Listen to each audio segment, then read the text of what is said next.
So here's how we build a GeoTour adventure track. Lake Tahoe is right here, and of course it's connected to Pyramid Lake, which is over here.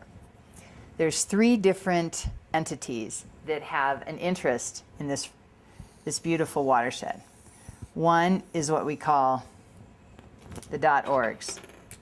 And the .orgs are all the NGOs, all the non-government organizations like the League to Save Lake Tahoe, and their main objective is to educate and protect. That's what they build a constituency to do. There's about 250 of these organizations that we've been able to identify just in this region alone. Then over here, you have the .govs. These are all the government agencies that are working. Basically, their goal is to regulate it. They're working to regulate, and they want compliance. And so these would be like the TRPA, the Tahoe Regional Planning Agency, the Tahoe Resource Conservation District. And then the third group, as you can probably guess, are all the commercial businesses. We call them the .com. Usually online, if it ends in .com, it's a commercial business. So these people have a clear directive. They're trying to promote. They're trying to promote, and through that promotion, they hope to profit. But they also really only want people to do 3 things. In destinations, all commercial business is based around, in any travel destination, they want people to eat and drink, sleep, stay in their resorts, and shop, from gas to gadgets. This is what destinations want. So they promote to get profit these 3 things. Now we have the little visitor over here, and the visitor that's coming to Tahoe is like, what can I do? They don't know what to do. They want to access this. And these people have most of the money to promote. They're sitting in the back regulating, especially Tahoe, because it's got the 2 states, Nevada and California. It's got 2 states, 6 counties, so there's a lot of regulation around this area. Sometimes that regulation works together, sometimes not. And then on the orgs over here, they're just busy cleaning up and protecting. And so these people are like, what am I going to do? And since 1960, there's been a basic sort of menu and brand around Tahoe. First of all, it's all very auto-dependent. And so you basically have to drive to get up here. And the brand has been built around 2 seasons. We have summer and winter. So there's 2 seasons of activities, and most of those activities in the winter, you know, it's with the ski, and in the summer, some boating, some recreation. But this has not been working very well. It's not very sustainable because it goes up and then down, up and then down. And the visitor is sold on this brand that he can only get here by car, and there's only 2 seasons and maybe 4 or 5 top activities that are promoted by the businesses in the area. So what we're doing at Sustainable Tahoe, and let me add one more thing, and the problem with a lot of the promotion that the businesses want to do, it's in conflict with these people that are working on protecting and cleaning up, and these people that are trying to regulate this sensitive area based on its federal mandate of upholding these 9 thresholds.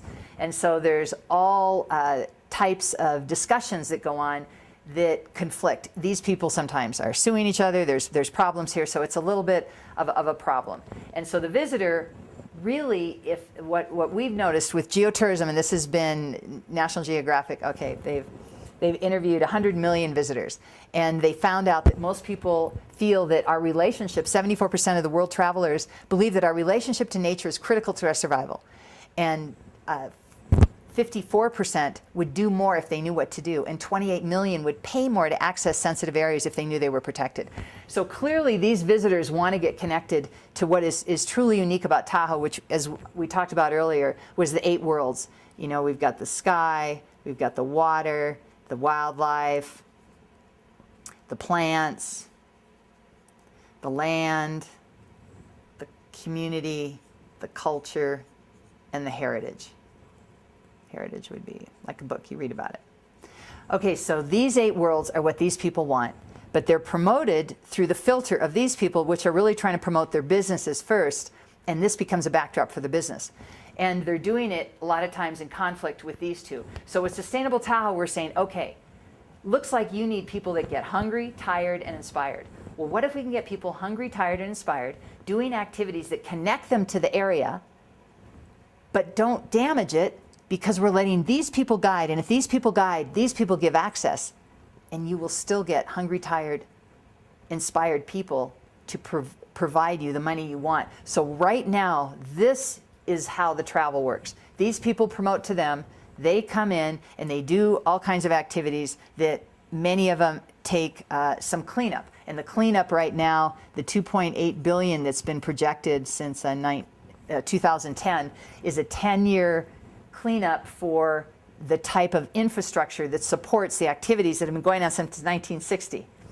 So Sustainable Tahoe says, let's rethink this. You want long-term profit, you're going to have to sustain the things that are unique to the area, which are really the things that the visitor want. So let's bring the visitor this way and let these people lead, because they're already leading by example. Then, because they have a lot of educated experts, and we can utilize these experts to help connect this visitor to these amazing assets.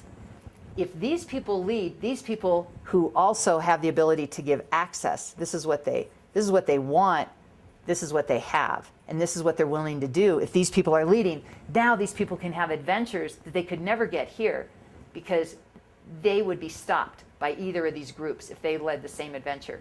These people have access. Then, if these people lead, these people support it, these people will end up making more money longer into the future that's we can't see. So that's what the Geotourism Expo is. It's a demonstration of this model in action. And you can clearly see that when you look at some of the adventures that we have, like the Upper Truckee. That's just one of my favorite. It's an easy one to pick out. For the Upper Truckee kayak, we're taking a biologist from an organization to go into a marshland way down here in South Lake, and down here in South Lake. And the Truckee River enters the lake right down here. And this is restricted conservation area. They've mostly been cutting it off. They don't want people to go there because it's very sensitive. But we're saying, look, if Kim Gorman from this organization leads, how do you feel about that? Well, the Conservancy and the other agency that control this land that's basically no, can't go there, they go, well, sure, if she's leading, no problem. So she gets to take people into a very sensitive area, but she does it in a respectful way. It's like they go in, and if they're with Kim, they're not going to end up throwing their trash overboard. They're going to end up understanding what they're kayaking through, and that is going to enrich their experience, enrich their connection, and they're still going to get really hungry, and they're going to be super inspired, and they're going to want to participate in buying, eating, sleeping, and shopping at businesses that are supporting this adventure.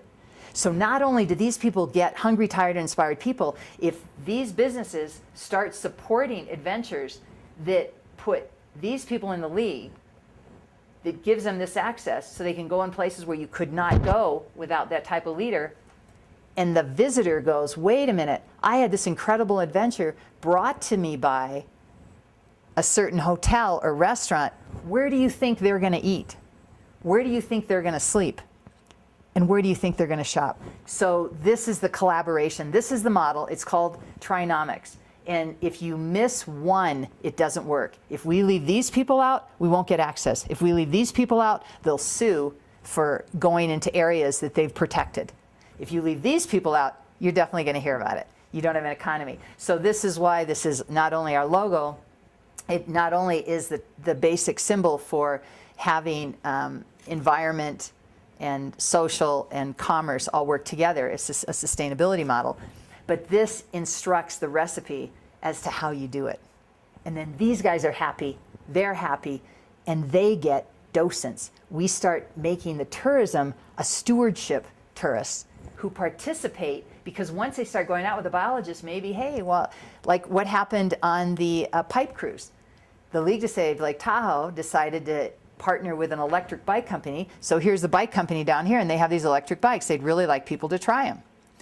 And so the League said, you know what? We have this program. So the league is a .org, and they said, we need people to measure water samples out of sewer pipes that are along the road. And so they're thinking, how can we get these people to get excited about going along a road to measure water out of sewer pipes? Hey, let's put them on an electric bike and make it a cruise and give them a little heritage on the way. And then they come back and they get to see the different types of water from the different streets. And they're having fun the whole way they're doing it. And then if they get hungry, the lunch is brought to you by a local restaurant that sourced it from a local farmer. And if they want to stay longer, they can take that hike and go meet Hungry Mother and see how they're growing vegetables with vets and with prisoners, and how that's transforming their life and making better citizens to come out in a rehab. That's a full circle. That's geotourism. That's what we're doing.